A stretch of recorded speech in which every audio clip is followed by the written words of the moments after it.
ত্রয়োদশ জাতীয় সংসদ নির্বাচনের দিন সাংবাদিক ও পর্যবেক্ষকদের মোবাইল বহনে নিষেধাজ্ঞা নেই, ইসি।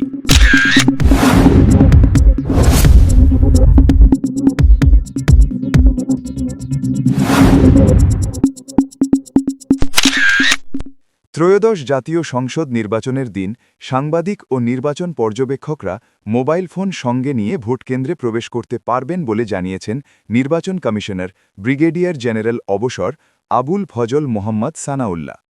সোমবার ৯ ফেব্রুয়ারি রাজধানীর আগারগাঁয়ে নির্বাচন ভবন প্রাঙ্গণে সাংবাদিকদের জন্য আয়োজিত বুথ পরিদর্শনের সময় তিনি একথা বলেন।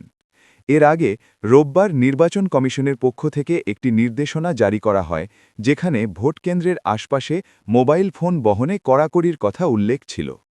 সিনিয়র সহকারী সচিব মোহাম্মদ শহীদুল ইসলাম স্বাক্ষরিত ওই নির্দেশনায় জানানো হয়, সংসদ নির্বাচন ও গণভোট উপলক্ষে কেন্দ্রের দায়িত্বে থাকা প্রিজাইডিং অফিসার, পুলিশ ইনচার্জ এবং নির্বাচন সুরক্ষে 2026 অ্যাপ ব্যবহারকারী দুজন আনসার সদস্য ছাড়া অন্য কেউ ভোটকেন্দ্রের 400 গজের মধ্যে মোবাইল ফোন নিয়ে প্রবেশ করতে পারবেন না।